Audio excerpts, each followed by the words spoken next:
Yo, this is a true meat slinger. This fight cracks me up.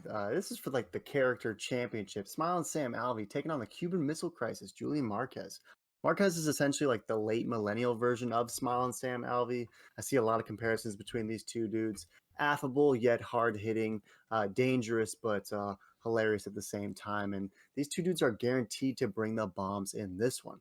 Smile and Sam is a true OG, 33, 14, and 1 overall, and has had historically mixed results, but a long UFC career and a guy who can KO anyone if they aren't careful.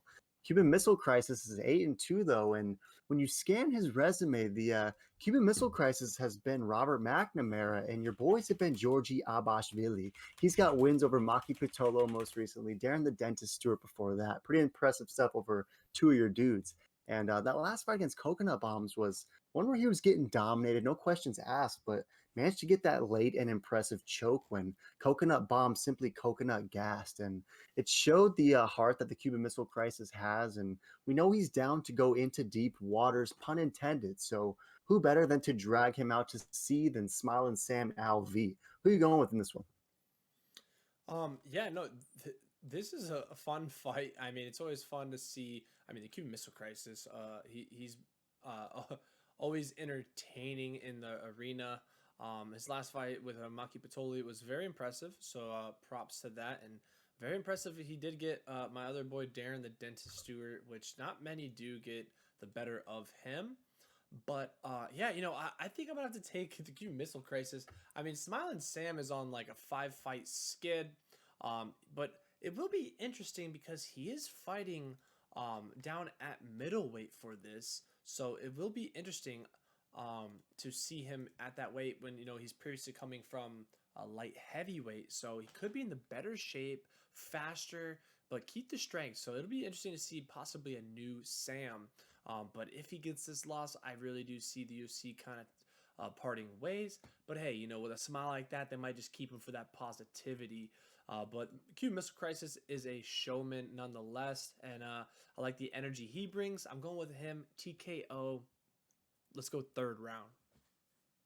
Fair enough. Yeah, Smiling Sam always brings the positivity. You gotta love it. And you took the words out of my mouth, to be honest. He did not have a lot of success at light heavyweight. I mean, you said he's lost five straight.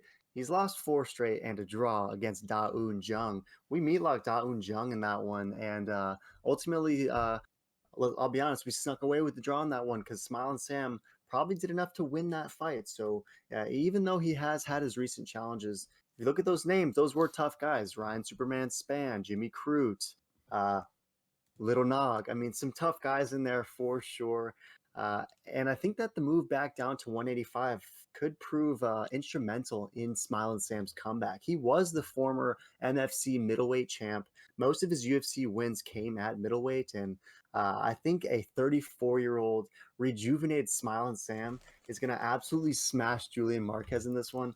I think that the Cuban Missile Crisis is getting knocked out. I think Smilin' Sam comes back with a bang. So I got to disagree with you on this one. Talk to me about the Tapology numbers. What do you see over there, and how bullish are they on the Cuban Missile Crisis? I'm going to say they are not bullish at all on Alvi. 15% full bull on Cuban Missile Crisis, 85% majority TKO KO, and I gotta go with the Tapology community on this one. The odds are pretty juicy if you are bullish for Alvi. It sounds like you are, but man, I don't know. There's no way I could pick against the Cuban Missile Crisis on this one. I feel you on that one. He's going Cuban Missile Crisis. I got Smiling Sam. What are the odds look at real quick? I forgot to mention that. What are the odds looking like for Smiling Sam and Cuban Missile Crisis? Looks like Sam Alvey's plus 160, Julian Marquez minus 185. So looks like Vegas is bullish on Julian as well. Check out the other bits, me boys.